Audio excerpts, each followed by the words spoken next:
Assalamualaikum warahmatullahi wabarakatuh. Perkenalkan, kami dari kelompok 2 yang beranggotakan saya, Eka Wulandari, dan satu teman saya, Lucy Rahmawati. Yang kali ini kami akan melakukan presentasi yang berjudul Reproduksi Sel dan Metabolisme Sel. Apa itu reproduksi sel dan metabolisme sel? Untuk lebih lanjutnya akan dijelaskan oleh teman saya, Lucy Rahmawati. Di sini saya akan menjelaskan tentang reproduksi sel. Sel memiliki kemampuan untuk memperbanyak diri sehingga dapat mempertahankan jenis dan sifatnya. Sel memperbanyak dirinya dengan cara membelah. Ada 3 macam pembelahan sel, yaitu yang pertama amitosis atau pembelahan langsung, yang kedua mitosis atau pembelahan tidak langsung, dan yang ketiga meiosis atau pembelahan reduksi. Amitosis. Pembelahan amitosis biasanya terjadi pada organisme prokariotik seperti bakteri dan alga biru, dan juga dapat terjadi pada organisme eukariotik seperti protozoa. Proses pembelahan amitosis terjadi secara sederhana yang disebut pembelahan biner atau binary fission. Nah, di samping ada gambar proses pembelahan amitosis. Yang pertama, kromosom menempel pada membran plasma, lalu pada bagian DNA kromosom terjadi replikasi. Selanjutnya, sel terbagi menjadi 2 dan diikuti pembagian sitoplasma sehingga terbentuk dua sel anak yang sama. Yang terakhir, sel mengalami pembelahan dan terbentuklah 2 sel anakan. Selanjutnya mitosis. Pembelahan mitosis terjadi pada sel tubuh atau sel somatik. Pada pembelahan sel ini menghasilkan sifat kromosom berpasangan atau diploid 2N. Siklus sel terdapat 3 tahapan, yaitu yang pertama interfase, yang kedua fase mitosis, dan yang ketiga sitokinesis. Nah, di samping ini ada gambar tentang siklus sel. Selanjutnya proses pembelahan mitosis. Yang pertama interfase, merupakan fase persiapan pembelahan yang meliputi gap 1, yaitu terjadi pertambahan volume dan massa sel. Selanjutnya sintesis, yaitu terjadi pembentukan DNA baru atau sintesis DNA. Dan yang terakhir gap 2, yaitu terjadi penyelesaian semua proses.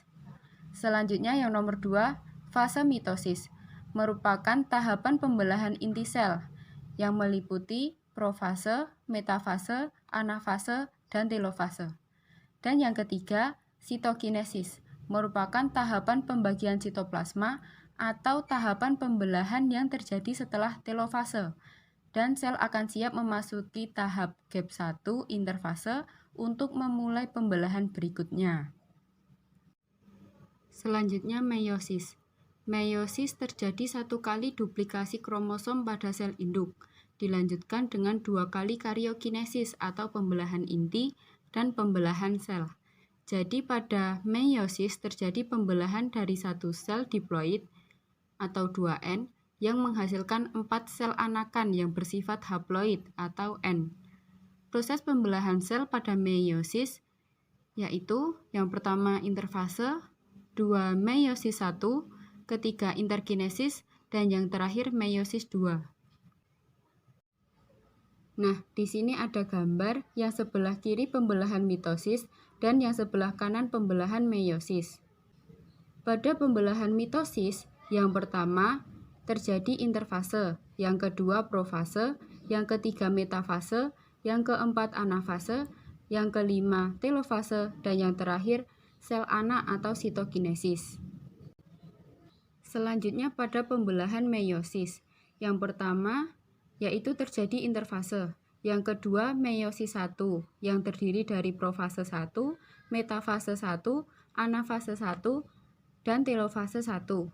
Yang ketiga interkinesis, dan yang terakhir meiosis 2 yang terdiri dari profase 2, metafase 2, anafase 2, dan telofase 2.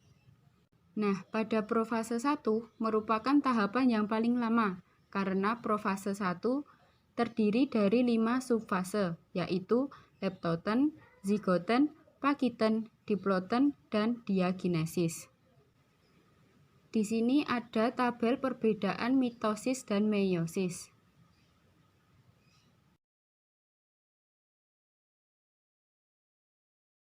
Materi selanjutnya akan disampaikan oleh teman saya, Eka Wulandari.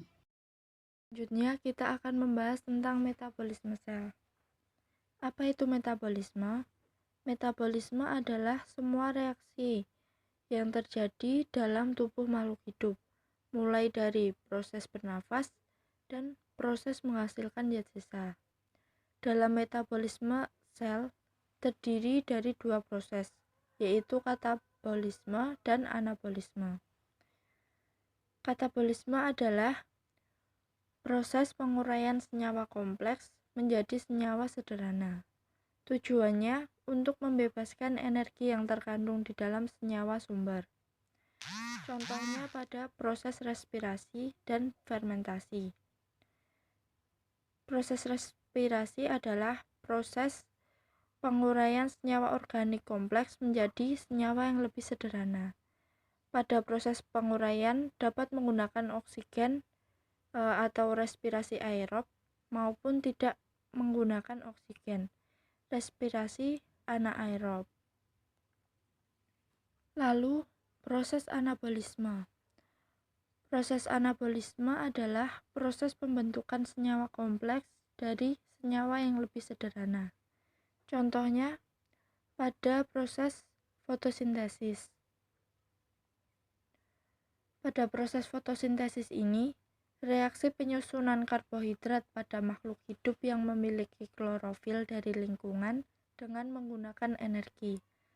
Tempat berlangsungnya fotosintesis berada pada organel kloroplas dan akan terjadi dua reaksi, yaitu reaksi terang dan reaksi gelap. Dalam katabolisme, respirasi sel atau penguraian sel tadi dibedakan menjadi dua, yaitu respirasi aerob yang menggunakan oksigen dan respirasi anaerob yang tanpa menggunakan oksigen. Dalam respirasi aerob terdapat 3 tahapan, yaitu glikolisis, siklus Krebs, dan transport elektron. Lalu dalam respirasi anaerob dibagi menjadi dua, yaitu fermentasi alkohol dan fermentasi asam laktat. Selanjutnya, anabolisme. Fotosintesis merupakan proses penyusunan bahan organik pada tumbuhan berklorofil dari air dan karbon dioksida dengan bantuan energi cahaya. Dalam proses fotosintesis ini dijelaskan melalui dua tahap. Yang pertama, tahap reaksi terang. Yang kedua, reaksi gelap. Yang pertama, reaksi terang terjadi pada saat energi cahaya berhasil ditangkap, lalu diteruskan ke pusat reaksi dan menjadi transport elektron yang dibagi menjadi dua, yaitu transport siklik dan transport non-siklik. Selanjutnya, reaksi gelap dibagi menjadi 3 tahap, yaitu fiksasi, reduksi, dan regenerasi. Berdasarkan penjelasan tadi, gambar ini menggambarkan proses katabolisme yang semula senyawa kompleks menjadi senyawa sederhana yang menghasilkan energi. Sedangkan anabolisme itu membutuhkan energi untuk membentuk senyawa kompleks dari senyawa sederhana. Kebalikannya dari proses katabolisme. Sekian dari kelompok 2.